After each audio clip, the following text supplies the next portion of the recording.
Hi, guys. Hello, So I'm Trevor, I'm Elizabeth. and we're going to review the Batman for you. Yes. So, Elizabeth, Yes. what would you say about the Batman as the initial reaction after seeing the movie tonight? Well, it's a really good epic movie. It's very dark and very Okay. long. Can you tell me what the runtime was? 2 hours and 56 minutes, something Wow. like that. Yeah, guys. We went to a 3:30 show, and We got home around 7. we got home around 7. That hasn't happened to us since we saw Avengers Endgame. We went to an 11 o'clock show. We didn't get out until 4. Yeah. Like it's long, but we're gonna talk more about that in a second. First thing is we're gonna say spoilers in about 3 seconds. So ready? 1, 2, 3. Spoilers. Okay. This movie is super dark and very adult. So, Elizabeth, what is your favorite Batman movie, by the way? Well, I have a soft spot for Batman and Robin. Guys, I can't. It's fun. Is it good? No. No. It is not good. No, Is it's it not. fun? Yes. That's It's colorful and manic. And yes, it has is. great characters to watch. Yes. Yes, it is. I'll agree to the manic part, but the rest of it, no, it's not fun. It's very fun. It's there are things about it I don't like, but trust me, after tonight, I'm gonna need a little bit of a pick me up because this movie is really dark and it's kind of sad. Is So it fun? Maybe not. it's fun in that it's a well-made film. Like it's really well made, Mm-hmm. but it can go to some really dark places, guys. Yes. Let's go over the cast, Elizabeth. You okay with that? Sure. Okay. So, what are your thoughts on Robert Pattinson as the Batman? I think he did a really good job. He's kind of had a little bit of a renaissance in recent years. Yeah. Like that he's just been getting better and trying different sorts of projects, trying Yeah. some darker projects. And I think that's really been working out for him. Agreed. When I first heard about it, I wasn't really sure that Robert Pattinson should be playing the Batman. Mhm. But after seeing this, he's really good. And unlike Affleck, he doesn't use the voice modulator thing. And unlike Bale, he doesn't do the super growly "I'm a demon" voice, which is like the one thing about the Nolan movies that is pretty stupid. Yeah, he just lowers his pitch and it makes it a lot more believable. His batsuit is really cool, guys. Like it is like the production value for this movie has learned from all the other Batman movies, and they've made the batsuit not only look really cool but super functional. Mhm. Like I love the Michael Keaton movies, but come on, he's like turning his shoulders every 5 seconds to fight somebody. And even just like from the perspective of the bad guys hearing him come, like you can hear his boots and That it's was very cowboy. I forgot about that. Yeah, Yeah. there are parts in the movie where people are staring into just dark spaces, and she's right. You can hear his boots jangling. It is scary. Like Mhm. this is the kind of Batman that he's shit terrifying. Yes. Oh, and by the way, we might curse a little, so if you have littles who can't handle that kind of thing, please don't please don't take them to see this. Okay. Yeah. Yeah, don't take them to the movie because it might be a little boring for them and Yeah. super dark and Yeah. super long. We're gonna And get there's into cursing. that. Okay, so we talked about Robert Pattinson. He's really good, guys. There's a nice touch where he actually has eyeliner when he takes off his cowl, which is a nice touch because I don't know if a lot of people are aware of this, but when you put the batsuit on, you have to put eyeliner on, or otherwise Eyeshadow. Mhm. eyeshadow. Thank you, babe. Eyeshadow, or otherwise it just shows too much flesh color and it looks kind of weird. Okay, so Zoe Kravitz. She looks like she sauntered right off of the recent pages. I like of that comics. sauntering, yeah. Like that's very much how she walks. She walks with the saunter. Yeah, it's a very sassy walk. Yeah, and like you can believe that she has seen some shit.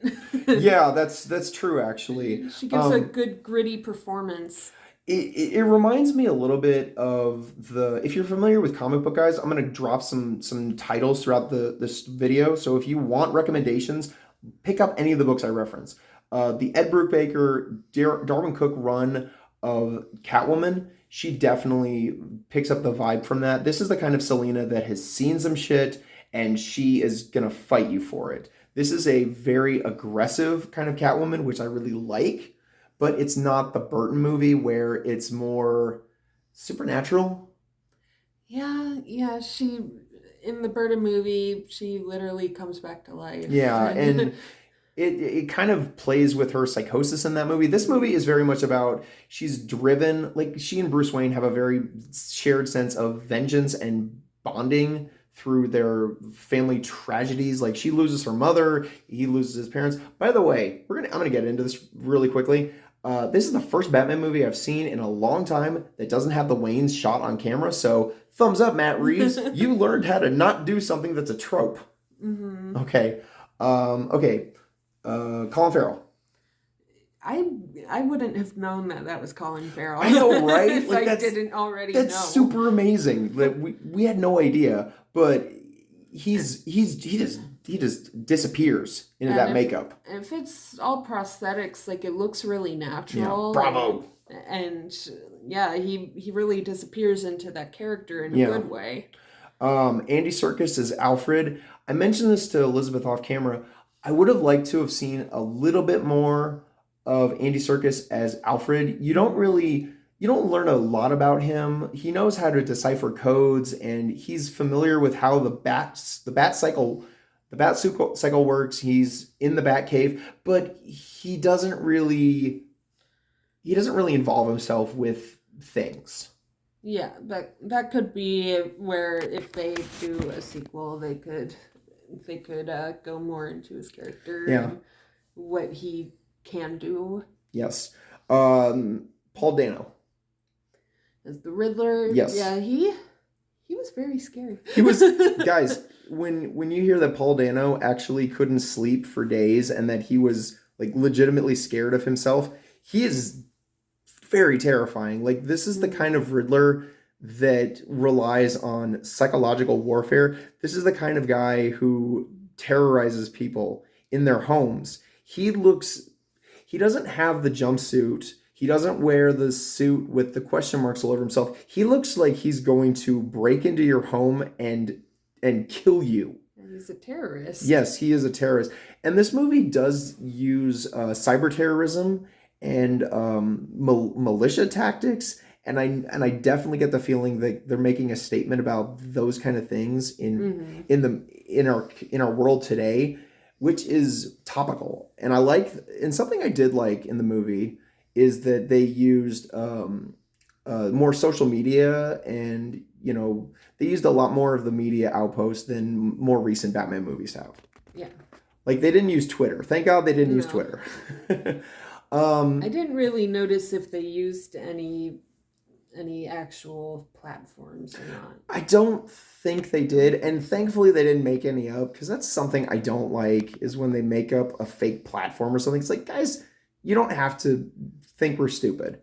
And then one more thing we're going to go into before we go into like our general thoughts is at the very end of the movie, there's a reference to the Joker in the asylum. Elizabeth, would you like to share your thoughts on this? I think there are so many other characters you could choose from. Yes.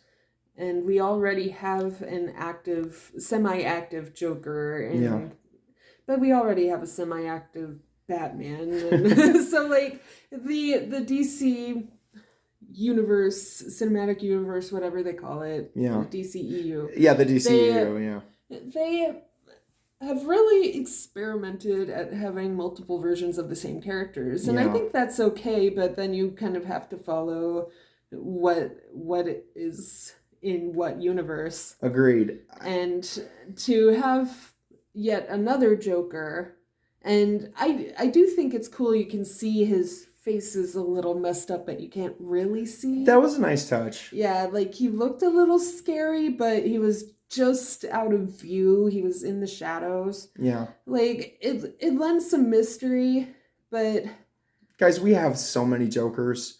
We have Leto, we have Nicholson, we have Ledger, we had Mark Hamill as a voice actor, we have Nolan North, we have so many other people. We have there are probably thousands of cosplayers who would just raise their hand and say, "I'll play Joker in anything." Yeah. But we're cosplayers ourselves, actually. But come on, we do not need, guys. We don't need another Joker right now. We can do without another Joker. You could have picked any other Batman villain, and I would have been like, "Bravo!" They could have picked Victor Zsasz, and I would have been like, "Oh, cool! They're going to use Zsasz." They could have used Hush. I would have loved it if they used Hush or Jane Doe. I told Elizabeth about Jane Doe earlier, and she was like, "Wow, that's messed up." Yeah. This movie borrows from a couple of classic Batman titles. So I mentioned that I'm going to be referencing a couple of books. If you like Batman the Long Halloween or Hush or Catwoman When in Rome, you will love this movie because they use a lot of that source material to their advantage. This is the kind of movie where the creators really love the material. And I'm not saying that Tim Burton never loved Batman, because that is not true. He has mentioned in interviews he doesn't read comics, and you can tell in some parts because his Batman's kind of psychotic. I love Tim Burton's Batman, but he's psychotic.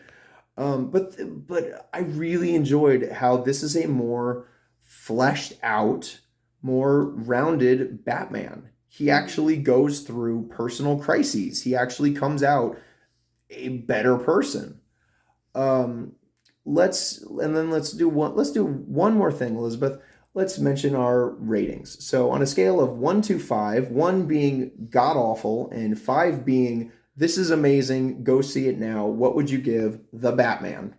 I think I would give it a 4.5. Like, it has a lot to offer, and I thought the tone was going to be a little bit too dour, but I followed it very well. It was very epic. Is it a fun thing that you want to throw on all the time? Maybe not, but like it's a really cool movie. It's great. Yeah, I agree. This is the kind of, I use the term popcorn movie. Like, there are certain movies you could just throw on anytime for days on end and you don't have to pay attention. If you're going to take your kids to this, your kids need to be paying attention. You need to be paying attention because they drop a lot of dangling plot threads that have to connect together. And if you're the kind of person that can't pay attention, I would not recommend seeing this. Right. And the last thing is, this is a very adult movie, guys. Please don't take your kids to this if your kids can't handle violence, and if you don't want your kids exposed to bad language. They drop the F-bomb. They say happy fucking Halloween. They say goddamn a lot. They say shit. If you're the kind of person that doesn't want your kids exposed to that, if you don't want that in your kind of movie, I wouldn't advise seeing this. My rating, I would give this a 4.5 as well. It's a really great Batman movie. Matt Reeves, please do another Batman movie, but can we skip Joker this time? Can we do anybody else? I will take Condiment King. Serious, come on. Condiment King. I don't know if that would fit in this version of Batman. He could steal all the ketchup in Gotham City. It would be, come on, that would be amazing. He'd have to cut the mustard with Batman. Gotham City has enough going on without any ketchup. All right, so this is Trevor. And I'm Elizabeth. And we'll see you guys next time. Bye-bye.